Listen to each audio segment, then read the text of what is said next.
అక్కడ రోడ్లు వేసి 15 రోజుల్లో మొత్తం రోడ్లు వేసి పట్టాలు ఫ్లాట్లు లేఅవుట్ తయారు చేసేదానికి ప్రయత్నం చేస్తున్నాం. టెండర్స్ పిలవడం జరిగింది. మరి చేస్తూ ఉంటే దానికి కూడా పట్టాలు ఎక్కడ ఇస్తారో అని చెప్పి వేరే కాంట్రాక్టర్ ద్వారా కాంట్రాక్టర్ని వాళ్ళ మనుషుల్ని కాంట్రాక్ట్ చేసేదానికి ఆపించేదానికి కూడా ప్రయత్నం చేస్తున్నాను కూడా తెలియజేసుకుంటా ఉన్నాం. ఒకటే చెప్తా ఉన్నా, ఆ రకంగా కాంట్రాక్టులని దొంగ కాంట్రాక్టులని వేపించి పోటీ వచ్చి చేపిస్తే 25,000 మందితోటి మీ ఇంటి చుట్టూ 25,000 మంది ఉంటారని కూడా ఈ సభాముఖంగా తెలియజేసుకుంటా ఉన్నాం. 25,000 మంది వచ్చి మీ 25 ఇంటూ 3 ఆ కుటుంబంలో ముగ్గురు మొత్తం 75,000 మంది వాళ్ళ ఇంటి దగ్గర చుట్టుముట్టిస్తామని చెప్పి కూడా తెలియజేసుకుంటా ఉన్నా. రేపు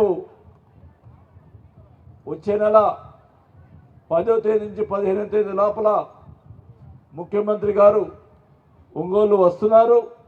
మీకు పట్టాలు ఇవ్వటం జరుగుతుంది. ఎవరైతే ఆ రోజు భరోసా పత్రాలు ఇచ్చామో వాళ్ళందరికీ కూడా పట్టాలు ఇవ్వటం జరుగుతుందని కూడా తెలియజేసుకుంటా ఉన్నాం. ఖచ్చితంగా ఆ రోజు ఈ మెసేజ్ మీద చెప్పాను నేను. పట్టాలతో పాటు వాళ్ళకి చీరలు కూడా పెడతానని చెప్పాను. ఆ మాట ప్రకారం చేస్తానని చెప్పి కూడా తెలియజేసుకుంటా ఉన్నాం. ఇంకా కూడా రాని వాళ్ళు ఉంటే నాకు ఒకటే కోరిక, పట్టాలు ఇచ్చి అంతతోటి ఆగదు. 25,000 మందికి ఇల్లు కట్టించే కార్యక్రమం చేసి చూపిస్తామని చెప్పి కూడా తెలియజేసుకుంటా ఉన్నాం.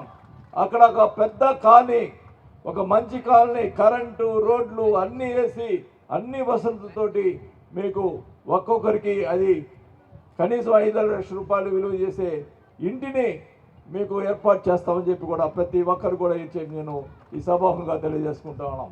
ఇల్లు కూడా మీరు కట్టుకుంటే కొంత డబ్బులు ఇస్తారు, లేదు మేము కట్టుకోలేమంటే ప్రభుత్వం ద్వారా కట్టించే కార్యక్రమం చేపడతామని చెప్పి కూడా నేను ఈ సభాముఖంగా తెలియజేసుకుంటా ఉన్నాం.